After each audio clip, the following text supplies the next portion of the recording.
10वां class के लिए जीव विज्ञान का एक ये महत्वपूर्ण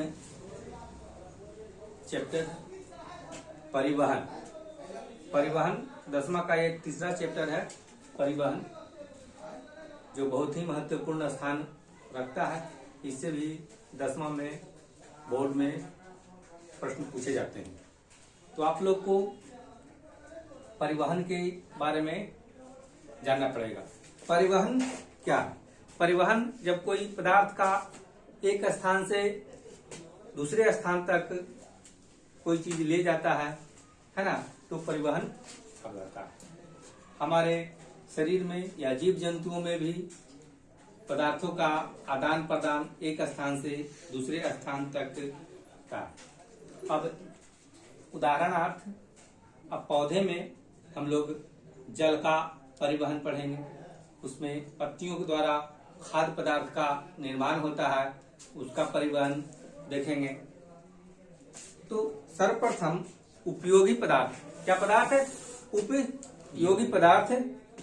उपयोगी पदार्थ को उनके मूल स्रोत से, उपयोगी पदार्थ के उनके मूल स्रोत से शरीर की प्रत्येक कोशिकाओं तक पहुंचाने और उसका अनुपयोगी और हानिकारक पदार्थ को कोशिकाओं से निकालकर गंतव्य स्थान तक, कोशिकाओं से निकालकर गंतव्य स्थान तक पहुंचने की क्रिया को क्या कहेंगे? परिवहन कहते हैं। उन्हें कोई अपशिष्ट पदार्थ को भी निकालना, या हमारे जो ऑक्सीजन मान लेते हैं उसको कोशिका तक पहुंचाना, गंतव्य तक पहुंचाने की क्रिया क्या कहेंगे? परिवहन को कहते हैं। अब आया पादप में परिवहन। पादप में परिवहन होता है, जल का जो संवहन होता है वो जाइलम फाइबर के द्वारा होता है, जाइलम उत्तक के द्वारा होता है। जाइलम उत्तक मुख्य रूप से 4 प्रकार का होता है: ट्रेकिया, वेसल्स, जाइलम फाइबर और जाइलम पैरेनकाइमा। इतने सारे में जो जाइलम फाइबर होते हैं उसी के द्वारा जल का संवहन होता है, और वह एक दिशीय होता है। किधर होता है?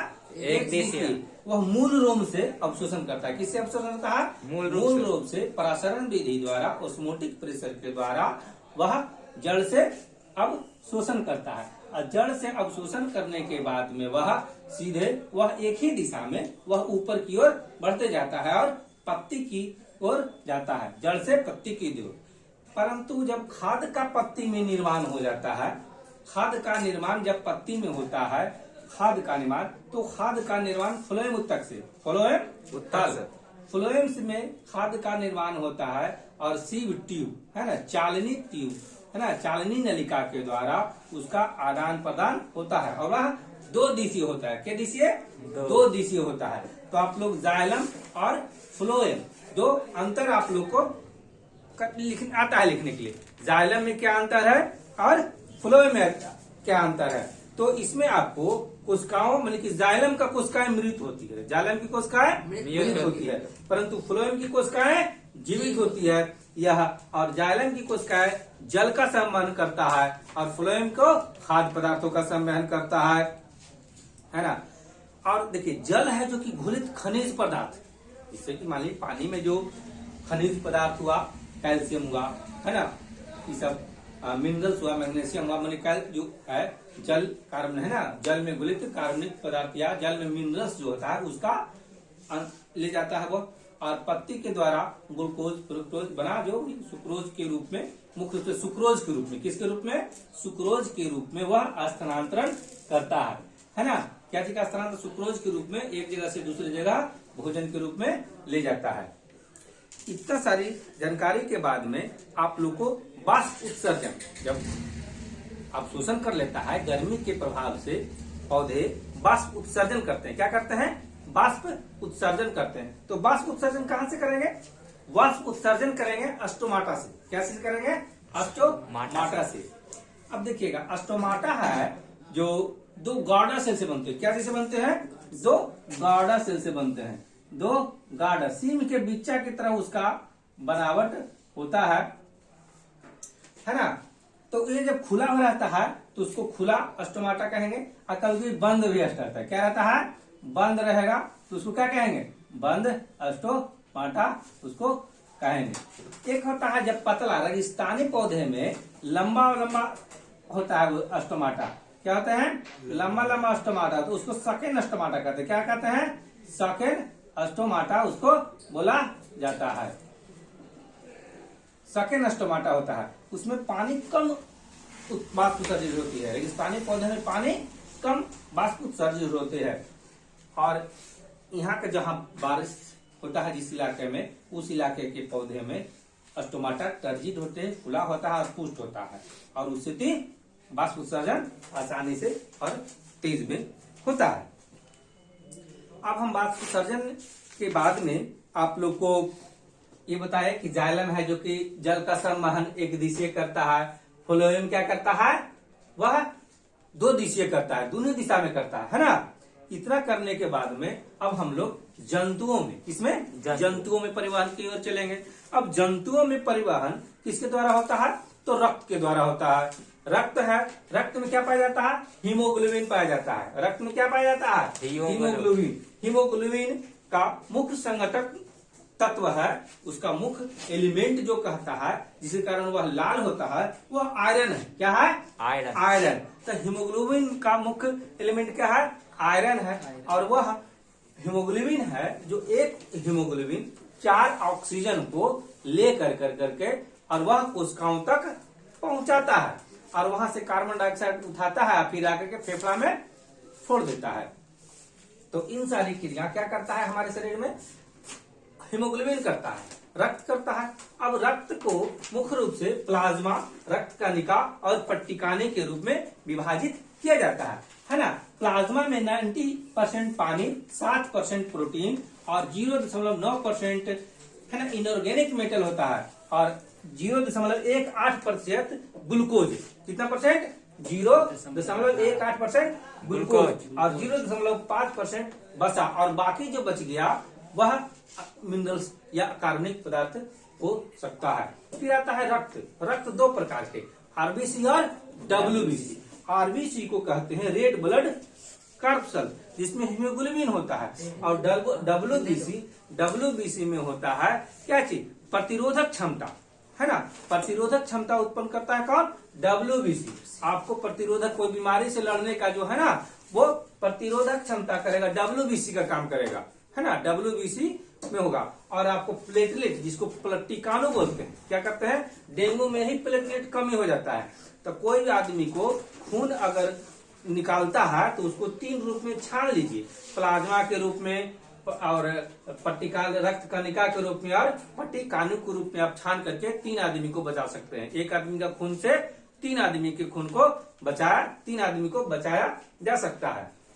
जिसका हीमोग्लोबिन कमी है उसको आरबीसी चढ़ा दीजिए, जिसको प्लेटलेट कमी है प्लेटलेट चढ़ा दीजिए, जिसका प्लाज्मा कमी है प्लाज्मा चढ़ा दीजिए। अब इतना सारी बात जानने के बाद में आपको अगर कोई कट जाता है शरीर से, तो देखते हैं कि खून रुकता है और थोड़ा देर में जम जाता है। तो थोड़ा देर में जम जाता है तो उसको प्लाज्मा प्रोटीन कौन काम करता है, प्लाज्मा प्रोटीन करता है, और फाइब्रिनोजिन क्या करता है, प्लाज्मा प्रोटीन और फाइब्रिनोजिन और हिपेरिन, ये सब रक्त जमने में काम करता है। यहाँ पर एक नेचुरल चीज के बारे में बताना आवश्यक हो गया है। प्राकृतिक रूप में एक आता है जोंक। जोंक एक ऐसा उसमें केमिकल होता है एंटी हीरोडिन, क्या होता है, एंटी हिपेरिन, उस वह है जो कि रक्त जमने से रोकता है। क्या करता है, रक्त जमने से रोकता है। देखते हैं ना, किसी के भैंस में घुस गया जोंक तो वो खून खूब हरा हरा गिरता है ना।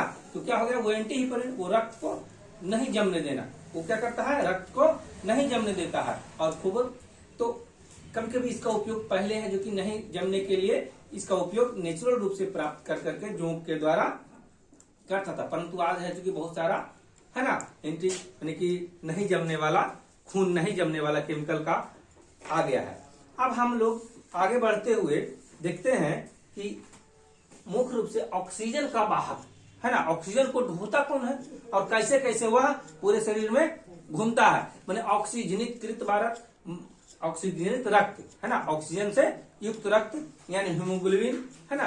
तो इसके लिए सबसे बड़ा काम करता है हमारा हृदय। कौन करता है, हार्ट, जिसको कहते हैं हार्ट भी करता है, लोग गांव में दिल भी बोलता है ना। तो दिल यह मुख्य रूप से मुट्ठी आकार का होता है। मुट्ठी का जिस तरह बनावट है ना, मुट्ठी के रूप का बनावट होता है दिल। नीचे से कुछ पतला होता है और ऊपर कुछ चौड़ा होता है ना, मुट्ठी के आकार का होता है वो बनावट। वह मुख्य रूप से बाएं और दाएं के रूप में बांटेंगे, तो बाएं और दाएं के रूप में एक है ना सेप्टम के रूप में रहता है, वो बटा हुआ रहता है। और वह मुख्य रूप से 4 भाग में, कितने भाग में? 4 भाग में। जितना भी स्तनधारी है उसमें 4 भाग में है ना हार्ट होता है सबसे, है ना 4 दिल में हार्ट। तो हार्ट का चैम्बर की बात जहां आ रहा है, सबसे ज्यादा चैम्बर तिलचट्टा में होता है, 13 चैम्बर। तिलचट्टा में 13 चैम्बर, बेंग में 3 चैम्बर, मछली में 2 चैम्बर, है ना। तो अगर आपसे कोई पूछे कि बताइए कि दुनिया में सबसे ज्यादा ऐसा जीव कौन है जिसका हृदय की संख्या मतलब कि उसके चैम्बरों की संख्या ज्यादा है, तो क्या बोलेंगे? तिलचट्टा। कितना? 13 चैम्बर। अगर बोलेगा मनुष्य में, तो मनुष्य में 4। कौन कौन है भाई? तो मनुष्य में 4 रूप को जानने के लिए यहाँ पर आपको एक पिक्चर बना दिए हैं, उससे आपको समझना है। पहला देखिए, दायां और बायां, है ना, दायां और बायां। तो इधर वाला को कहलाता है ना बायां, इधर वाला को दायां कहलाता है। ठीक है, तो बायां अलिंद, बायां अलिंद, ऊपर वाला को अलिंद, नीचे वाला को नीलय। ऊपर वाला को अलिंद, तो 2 गो अलिंद हो गया, 2 गो नीलय, 4 हुआ ना जी। तो अब देखिए इसमें से हमारे शरीर में देखिए, ये शरीर का सांकेतिक पहचान बनाया है संगीत में कैपिलरी, है ना। कैपिलरी केशिका मैंने, है ना, पतला पतला जो महीन महीन केशिका होता है, उसमें जो कि खून कोशिका से ला करके संग्रहित हुआ, और संग्रहित हुए शिरा से होते हुए पहले गया किसमें? दाया अलिंद में। किसमें गया? दाया अलिंद में गया। आ से अलिंद या अलिंद, है ना। ऑरिकिल भी उसको बोलते हैं, क्या बोलते हैं? ऑरिकिल। और ऑरिकिल से ये त्रिदलीय, क्या दलीय? त्रिदलीय। यहाँ पर त्रिदलीय कपाट के द्वारा वह किसमें चलाया? नीलय में चलाया। अब नीलय से होते हुए अर्धचंद्राकार, चांद अर्धचंद्राकार समझते हैं? चांद माने आधा चंद्र, अर्धचंद्राकार एक भाल्व होता है, उसके द्वारा वह आगे बढ़ता है और फुसफुसीय धमनी, इसका नाम है फुसफुसीय धमनी। तो देखो सभी धमनिया में शुद्ध रक्त होता है, परंतु फुसफुसीय धमनी में कौन रुकता है? अशुद्ध रक्त है। ये प्रश्न पूछता है को, सभी धमनिया में शुद्ध रक्त होता है, फुसफुसीय धमनी में अशुद्ध। अब फुसफुसीय धमनी के द्वारा कहां चला गया? फेफड़ा में चला गया। अब फेफड़ा से ऑक्सीजन उठा, और ऑक्सीजन उठा करके इसको बोलेंगे फुसफुसीय शिरा।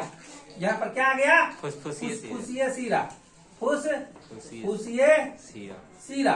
अब देखिए सभी शिराओं में अशुद्ध रक्त होते हैं, परंतु फुसफुसीय शिरा में कौन रखता है? शुद्ध रक्त है। अब फुसफुसीय शिरा के द्वारा हमारा ये खून कहाँ चलाया? बायां अलिंद में आ गया। बायां अलिंद में द्विकपाट, द्विभाव है ना, द्विकपाट के द्वारा किस में आया? बायां नीलय में आया। अब बायां नीलय से फिर से वही अर्धचंद्राकार भाल्व के द्वारा वह कहाँ चला गया? पूरे बॉडी में चला गया। उसको एरोटा, महाधमनी बोला जाता है। इसको क्या बोलता है? महाधमनी के द्वारा, महाधमनी या अरोटा बोलते हैं। अरोटा, बड़का गो अरोटा मतलब मोटा नले सड़क से, इसी में हो जाता है जाम ना, तो प्रेशर आ जाता है। इसी में जम गया, फैट जम गया, पतला हो गया, तो यही हार्ट अटैक का चांस होता है। और ऑपरेशन वगैरह जनरली महाधमनी को करना पड़ता है। यही लॉक हो गया तो पूरा ही फट जाएगा, तो हार्ट अटैक हो जाएगा, है ना। इसमें एसे नोड और एवी नोड, एक आता है एसे नोड और इसमें एक अपना करंट होता है, एसे नोड और एवी नोड, है ना। पेरिकार्डियम, ये सब अपना होता है करंट, अपने फुक फुक फुक फुक फुक फुक करता है। इसमें दूध का साउंड होता है, लब और डब। एक बार फैलता है, एक बार सिकुड़ता है, एक बार फैलता है, एक बार सिकुड़ता है, फैलता सिकुड़ता है। देखो तो सिकुड़ता है उसको सिस्टोल कहते हैं, फैलता है उसको डायोस्टॉल। उस समय हमारा जो प्रेशर होता है, खून का प्रेशर, वह डायस्टोल के समय 80 और सिस्टोल के समय 120। कहने वाला 120/80 होता है, जो समान दाब कहलाता है। क्या कहलाता है? समान दाब कहलाता है। इससे अगर 120 से ज्यादा हो गया तो उसको कहते हैं हाइपरटेंशन, है ना। उसको बोले बीपी हाई हो गया, गुस्सा आ जाएगा, वो एकदम अकबक बोलना लगेगा, है ना। और लो हो जाएगा तो सुस्ता जाएगा, है ना। तो नीमक खाने से नमक सोडियम के पंप के द्वारा ये नियंत्रित होता है, और ज्यादा नीमक खाने वाले को बीपी हाई हो सकता है। तो आप इतना बात समझ गए। एक बात आपको बताना है कि हृदय है जो पेरिटोनियम नामक आवरण से ढका रहता है। किसके नाम से? पेरिटोनियम नामक से नाम से थी। और पेरिकार्डियम ढका रहता है ताकि उसमें से जो बाहर आघात हुए ना उसे बचाता है। क्या बचाता है? बाहरी आघात से ये बचाता है आपको। पेरिकार्डियल फ्लूइड, देखो दोनों के बीच में एगो द्रव भी रहता है, हल्का हल्का लिक्विड भी रहता है। तो पेरिकार्डियल, पहले पेरिटोनियम रहेगा, पेरिकार्डियल फ्लूइड रहेगा, तो ना घसरण से उसको बचाता है, इस सब कमी होने से दिक्कत हो जाता है आपको। अब बोलेगा हृदय को कितने भाग में बांटा गया? तो चार भाग में। पहले एगो सेप्टम, ये हो गया सेप्टम हुआ, जो 2 है ना भाग में बांटा। अब सेप्टम के बाद में ऊपर वाले भाग को अलिंद, नीचे वाले भाग को निलय, दाया अलिंद, दाया निलय, बाया अलिंद और बाया निलय। पूछेगा प्रश्न कि शुद्ध रक्त किधर होता है, तो आपको बोलना है बाया अलिंद। बाया अलिंद में प्रवेश करता है और फिर बाया निलय में जाता है। अब बाया निलय से फिर अर्धचंद्राकार भाल में एरोटा होते हुए पूरे शरीर में चला गया, ऊपर सिर में चला गया। ऊपर कहाँ चला गया? सिर में चला गया। ऊपर चला गया सिर में, और नीचे चला गया बॉडी में। ठीक है, बात समझ में आ रहा है? yes. अब देखिए यहाँ पर किसका नली आदान प्रदान हुआ, और फिर यहाँ से ऑक्सीजन ग्रहण कर लिया और कार्बन डाइऑक्साइड छोड़ दिया। कार्बन डाइऑक्साइड छोड़ दिया तो इसको अशुद्ध शुद्ध कहते हैं। और फिर अशुद्ध रक्त है ना महाशिरा होते हुए वो पहुंचता है। कहाँ का? महाशिरा होते हुए वो पहुंचता है। महाशिरा, इसको क्या बोलते हैं? महाशिरा। महाशिरा, महाशिरा से थी अलिंद में हुआ। कौन अलिंद में जाएगा? दाया अलिंद में जाएगा। दाया अलिंद होते त्रिदलीय कपाट, 3 को देख रहे हो? त्रिदलीय कपाट के द्वारा दाया निलय में आया। अर्धचंद्राकार बाल, कौन जी हुआ? अर्धचंद्राकार भाल्व है, वो कपाट कहिए। अर्धचंद्राकार भाल्व के द्वारा वह क्या गया? फुसफुसे धमनी में चला गया, और वह फेफड़ा में चला गया। फेफड़ा से ऑक्सीजन उठाया और शीरा में जाएगा, और शीरा से फुसफुसे शीरा से फिर यहाँ पर है ना फुसफुसे शीरा से आ गया, और वह बाया अलिंद में आएगा। बाया अलिंद से बाया निलय में, बाया जान बोल गया अरोटा होते पूरा बॉडी में चला गया। इस तरह खून का परिसंचरण होता है। एक और यंत्र है, कौन सा यंत्र है? स्फिग्नोमाइनोमीटर। कौन सा यंत्र? स्फिग्नोमाइनोमीटर, जिससे हमारा कौन चीज नापाता है? बीपी नापाता है। स्फिग्नोमाइनोमीटर उसमें 2 चीज का काम करता है। स्फिग्नोमीटर, स्टेथोस्कोप, आला का अंग्रेजी नाम अति नाम क्या है? डॉक्टरी नाम स्टेथोस्कोप। आला देखे हैं? yes, जो उसको स्टेथोस्कोप बोलते हैं, और दोनों मिला के आता है स्फिग्नोमाइनोमीटर का उपयोग होता है। अब एक चीज और बताना है, आर्टेरी और वेन। आर्टेरी का जो होता है वो कम होता है, पतला होगा, है ना, और उसकी दीवार मोटी होगी, ताकि प्रेशर ज्यादा रहता है तब हल्का रहेगा तो फट जाएगा ना। तो इसकी मोटी होती है, इसका है ना अनुप्रस्थ काट कम होता है ना। अब ये भेन में, भेन का अनुप्रस्थ काट मोटा होता है, दीवार पतली होती है, दीवार पतली होती है। लेकिन इसमें भाल्व होता है ताकि खूनवा वापस फिर से ना आ जाए, और इसमें भाल्व होता है। यही 3-4 को अंतर है। तो धमनी और शिरा में भी अंतर पूछता है, इसके बारे में भी आपको जानकारी रखना पड़ेगा। हाइपरटेंशन समझ गए, हाइपरटेंशन भी समझ गए आप लोग, और स्फिग्नोमाइनोमीटर भी चल गया। सिस्टोलिक प्रेशर और डायस्टोलिक प्रेशर भी आप लोग समझ में आ गया। धमनी महाधमनी समझ में आ गया। आगे ना जी बीपी नापने के लिए। अब है ना इस तरह आपका ये स्टार्ट। आप लोग इतना जानकारी के बाद में, आप लोग को इतना जब जानकारी दे दिए हैं, तो आप लोग 2-4 को प्रश्न बताइए, समझे कि नहीं। पहला प्रश्न है, बोलिए, एक कोशिकीय शैवाल में जल का परिवहन होता है कैसे? बोलो जल्दी। विसरण द्वारा। विसरण। एक कोशिकीय जीव जैसे अमीबा होगा, पैरामेसियम होगा, इसमें किसके द्वारा होगा? विसरण के द्वारा, विसरण द्वारा। डिफ्यूजन के द्वारा, Yes. है ना। जैसे अगरबत्ती यहाँ जला दिए, यहाँ से धुआं चल गया, किसके द्वारा? विसरण के विसरण द्वारा। द्वारा। वैसे ही उसमें भी होता है परिवहन। ठीक है, दूसरा क्वेश्चन, पानी एवं घुलित खनिज का पौधों का स्थानांतरण होता है। पानी और घुलित खनिज के में, है ना, पौधों में किसके द्वारा स्थानांतरण होता है? जाइलम। जाइलम के जाइलम द्वारा। द्वारा। बोलो तेज में, जाइलम के जाइलम द्वारा। हाँ, आगे अगला, पौधों में खाद्य पदार्थों का स्थानांतरण किस रूप में होता है? सुक्रोज के द्वारा। हाँ ठीक है, वेरी गुड। अब फ्लोएम से खाद्य पदार्थों का परिवहन पौधों में किस दिशा में होता है? ऊपर नीचे दोनों। ऊपर नीचे द्विदिशीय, दोनों दिशा में। दोनों हाँ, ऊपर नीचे, जल तथा घुलनशील लवण का मूल रोम से पत्तियों तक पहुंचने की क्रिया किस उत्तक के द्वारा संपन्न होता है? जाइलम। के द्वारा। जाइलम सही द्वारा। है, सही है। रक्त इनमें किसकी उपस्थिति के कारण लाल दिखता है? हेमोग्लोबिन। हीमोग्लोबिन लाल के काहे कारण। दिखता है? अब हीमोग्लोबिन लाल काहे दिखता है? आयरन के। आयरन, हाँ, आयरन, हाँ। आयरन, चलो आगे। आयरन की। शुद्ध ऑक्सीजन रक्त को हृदय से शरीर के विभिन्न भागों में जाने वाली नली क्या है? धमनियाँ। धमनिया। महाधमनी से, देखो यही ना है महाधमनिया, Yes, ये sir. धमनिया है। अब आगे बताओ, जाइलम में पाई जाने वाली क्या है? वाहिकाएं और वाहिनियां, है ना। सीटू, है ना, वाहिकाएं और वाहिनियां, है ना। वाहिका ट्रेकिया और भेसल, ट्रेकिया और भेसल। जल एवं खनिज लवण को स्थानांतरण करता है, यही वाहिकाएं है ना। हाँ, खटखट नहीं करेगा जी। हो गया। आप लोग आप बताइए, एक क्वेश्चन और है, मृदा में जल का अवशोषण काहे कैसे होता है? मूल रोम से, मूल रोम है ना जी, मूल रोम Yes, sir. किसे? मूल रोम से। मूल रोम से। अब आगे बताइए, पौधों में जल का लगातार, है ना, अवशोषण किस पर निर्भर करता है? बाष्प उत्सर्जन पर। बाष्प उत्सर्जन होता है ना, Yes, sir. उसके द्वारा। अब बताइए, दाई और बाई निलय, दाई और बाईं बाई निलय। निलय, है ना, दाई एक दूसरे से किसके द्वारा अलग अलग रहता है? इस सेप्टम के द्वारा, सेप्टम। है ना। इसके द्वारा सेप्टम के द्वारा। के द्वारा बल रहता है ना। अंत- अंतरनालय भित्ति इसको बोलते हैं, अंतरनालय भित्ति। इंटरसेप्टर भित्ति के द्वारा। चलिए आगे, और एक